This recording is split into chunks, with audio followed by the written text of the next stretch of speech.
Yo, yo, I just finished watching this shit.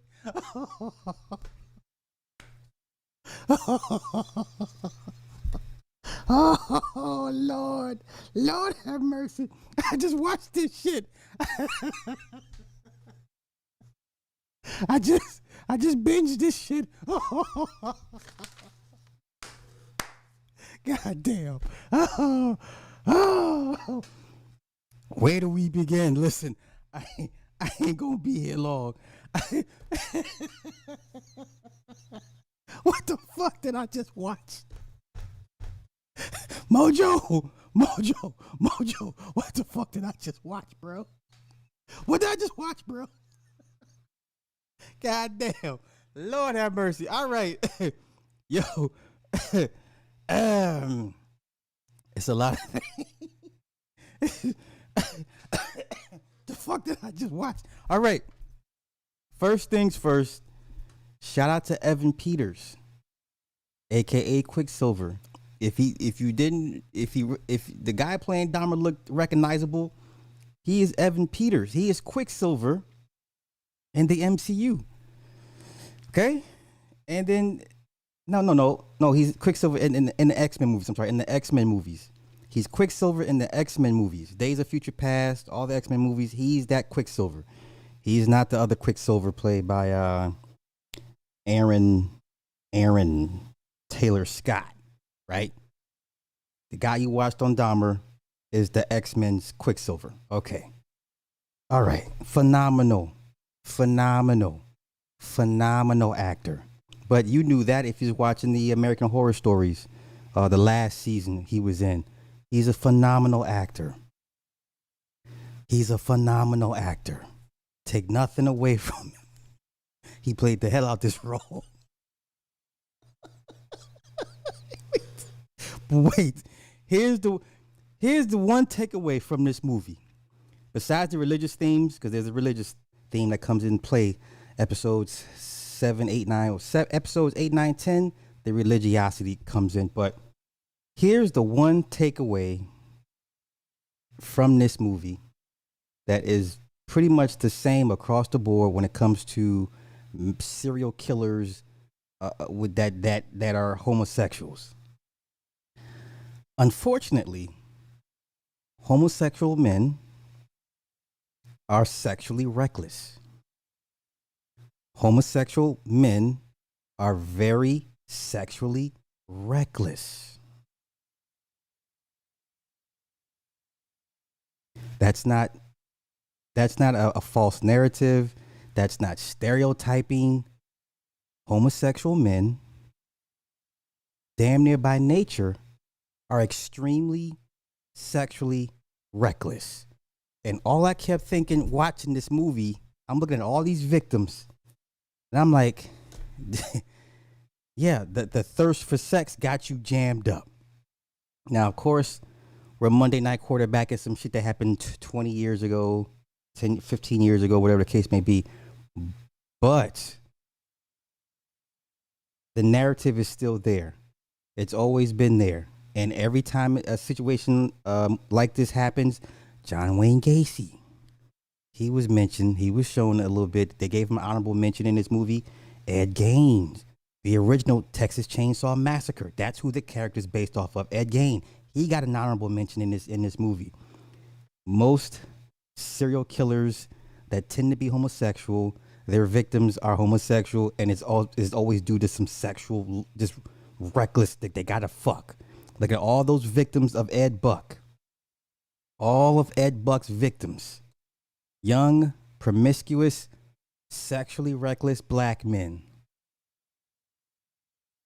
It's like almost to a point where black men are just the ultimate sexual deviant because they have no sexual discipline. It's not about Dahmer so much. It's more about black men lacking sexual discipline. Now, the victim count was 17 for Dahmer.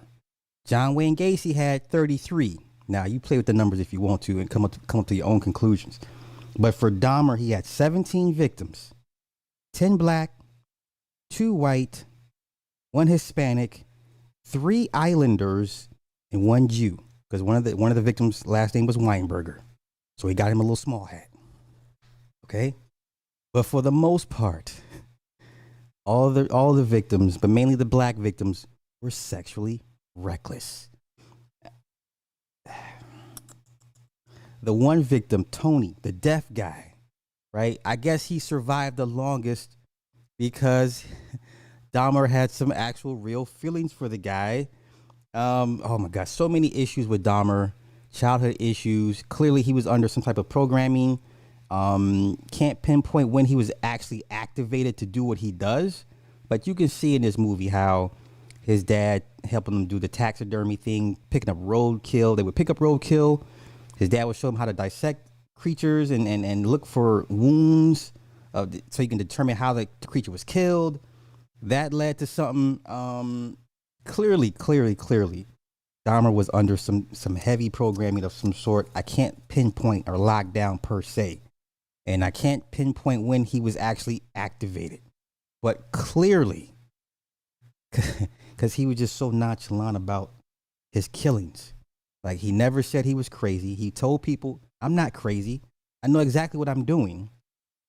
Sometimes it's a compulsion, but for the most part, I know what I'm doing. This man was in full control of his faculties. He didn't blame drugs or alcohol. Like, and then another part of this movie, how the white fathers are portrayed in this. The white father, he's stoic, right?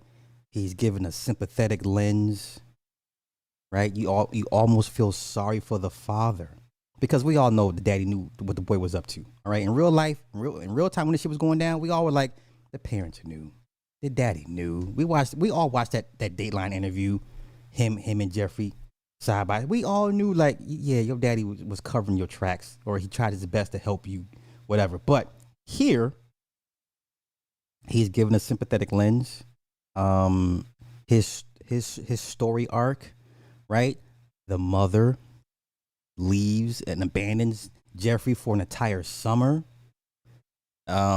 Father, tries to do his best as a single dad. He does his best, try to be the good dad and bond with his child and show him things and do dad son things, right? He's given this whole wash throughout this movie, and he's struggling to find why his son is doing this.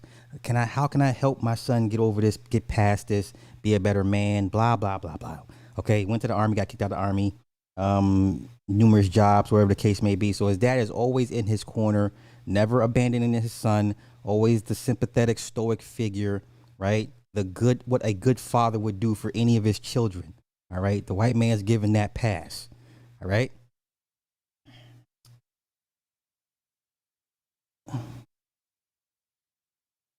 And then the Laotian father, he's always portrayed as basically being on the verge of a breakdown, right? There's one scene where the mother is cutting out her dead son's photos. She's like, we don't speak his name, we don't say his name. She's cutting out the photos cutting his image out of all the photos. The dad is just sitting there like he's always numb. He's always smoking a cigarette, right? And then he gets the phone calls. They harass him. The phone calls. So he's shown as a rather weak man to a certain extent, right? He's not shown like Lionel Dahmer. Lionel Dahmer is shown in a good positive light. He's a good father. He does what he does the best for his son. The Laotian father, right? Canarak's father, alcoholic. He's always smoking cigarettes. He just sits on his couch. You never see him go to work. Okay, so all these narratives they portray the victims and the victims' families in this negative slant. Then, so two of the victims were 14 years old. Two of the victims were 14 years old. Now, what do we always preach? Nick preaches it. I preach it. Truth preaches it. Situational awareness. We are heavy into situational awareness. Now, it's not fair for us to Monday night quarterback something that happened 20 years ago, but still, there's no way a 14-year-old should be hanging around gay white men. right? Because the second 14-year-old Konarak, two-parent home. His okay, and then his older brother had an encounter with Dahmer. So this is where things get kind of dicey. So you have two brothers, both having encounters with Dahmer, right? So they didn't learn a lesson with the first boy, the oldest one, right? The oldest boy comes home late one night. The father's like, "Where you been? Where you been?" He's drugged. He made it. He escaped, right? Go to the hospital, whatever the case may be. And somehow the younger brother ends up with the same motherfucker that tried to kill the older brother. Okay, that's beyond piss poor parenting. That is way beyond piss poor parenting.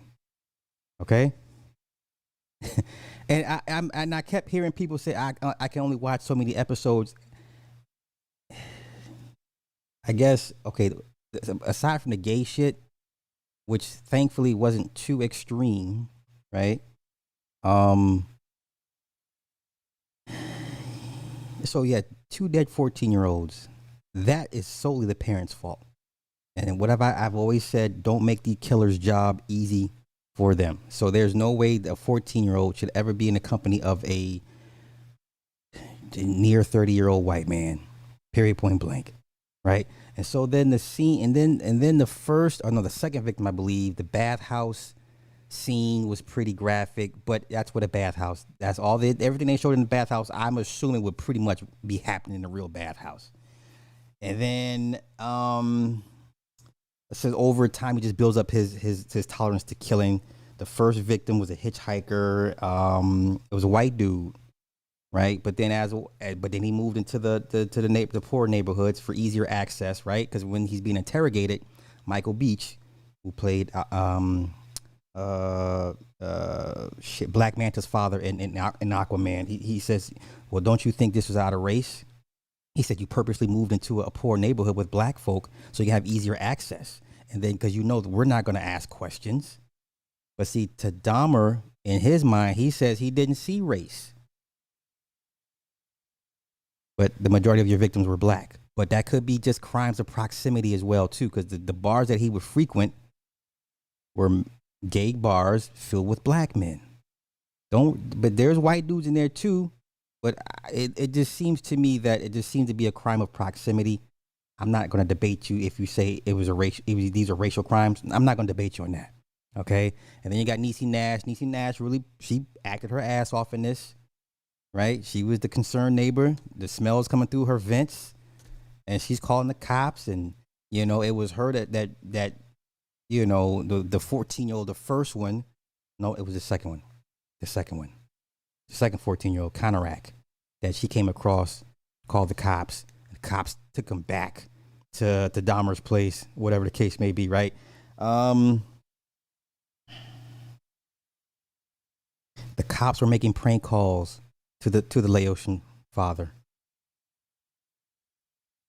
Jeffrey Dahmer got baptized the day of John Wayne Gacy's execution. That was kind of weird, death, rebirth, you know what I'm saying? So this is where the religiosity comes in. So then there's themes of forgiveness, because then at one point, Niecy Nash's character goes to church, and it's a sermon about forgiveness, and she's like, "Pastor, I don't think I could ever forgive Dahmer. I don't think Dahmer should ever be forgiven." And this is part of the problem, the schism that black folk have with religion, knowing goddamn well you should not, in no sense, in any universe would it ever make sense that a guy like Jeffrey Dahmer should receive forgiveness. That makes no sense at all. But once again, religion has handcuffed black folk to a point where they can't even make sound moral judgments on their own without having to go ask a pastor or crack open the book. You know what I'm saying? So, shit. What else? Was there anything else?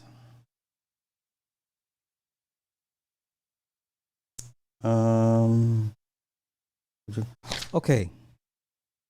Yeah, the guy that killed Dahmer. Let's look at it real quick. I mean, I got it bookmarked. I kind of want to go over that real brief. Like I said, I'm not going to be here long because it was. I mean, if you can stomach it, and oh my God, then you know he had you saw the barrel, the blue barrel in the corner, right? And when the cops brought the Laotian boy back, and they actually go in the apartment, they smell the smell. They're like, "What is that smell?" Now, as you a fucking beat cop, you should know what the smell of a dead body. It was so many red flags. Everybody dropped the ball with Dahmer. Everybody dropped the ball with Dahmer. And then you see the blue, yeah, the blue barrel, man. It's like because remember I remember watching it live on TV when they wheeled that motherfucker out on a damn cart. It was the blue barrel, man, and they were like, oh, we human remains, and I was like, oh shit, man. Listen, I remember that shit. Yeah, that shit was news for 2 weeks straight. Every night, Dateline, ABC prime time. It was just all Dahmer coverage, and all you saw was guys in hazmat suits bringing out boxes and parts and shit. Yikes! All right, let me get to this guy real quick. I could think his name is Christopher Scarver. All right, so Christopher Scarver is the man who killed Jeffrey Dahmer. Okay, and Dahmer was set to serve his sentence at Columbia Correctional Institution in Wisconsin. Due to the attention he and his crimes received, prison officials felt it was safer to keep Dahmer away from General Pop. Okay, and Dahmer was isolated from other prisoners in protective custody, and he to be shackled when he wasn't in his cell. Okay, after his first year in prison, Dahmer requested more freedom in movement and interactions with other prisoners. He was permitted to attend classes, eat communal meals, and do work duties. While in prison, Dahmer would tell jokes and taunts and told prisoners, "I bite." Dahmer's taunts unnerved one prisoner, Christopher Scarver. In November of '94, Dahmer was on cleaning duty in the prison's gym bathrooms, and he and two other prisoners, Jesse Anderson and Christopher Scarver, were all left alone for 20 minutes. When the prison guards returned, their beaten bodies of both Dahmer and Anderson, Christopher Scarver beat Jeffrey Dahmer to death, and he was pronounced dead an hour after guards found his body. In 2015, Scarver revealed to the New York Post his motivation for killing Jeffrey Dahmer. Scarver said his reason to kill Dahmer was because his eyes seemed unrepentant about the crimes he had committed, some of which including dismembering and eating people. So if you watch the series, Scarver was more upset about the 14-year-old being killed, because he says in this soliloquy to Dahmer, when he confronts Dahmer, he was like, you don't seem remorseful. Your eyes don't, I'm a soldier for God. You can ask for forgiveness, but no one escapes God's wrath.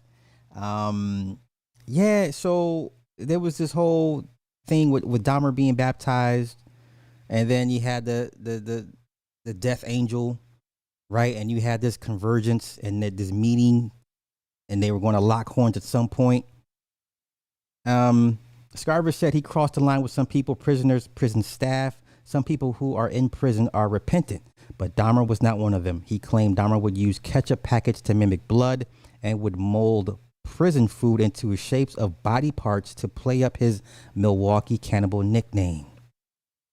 Scarver's claims were backed up by the prison pastor, Roy Ratcliffe, who said Dahmer had a Cannibals Anonymous meeting poster in his cell. He killed people, but he didn't taunt people. I never saw him do anything that would lead me to believe that he would mimic the deaths that he caused. I just don't believe that. That was from his attorney, Gerald Boyle. Christopher Scarver himself was sentenced to life in prison in 1990 for murder of Stephen Lohman, a worker at Wisconsin Conservation Corps. It was reported that Scarver began drinking and hearing voices calling him the chosen one.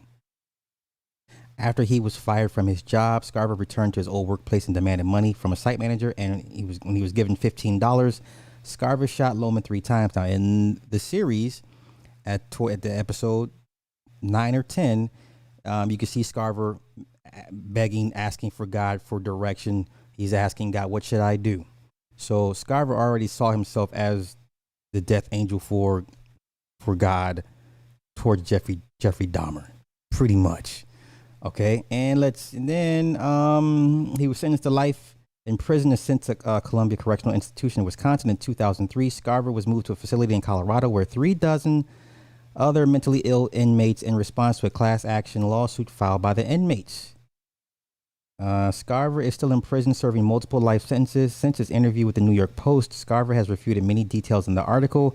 Nowadays, Scarver writes poetry and music compositions, and he even wrote a book called The Child Left Behind in 2015.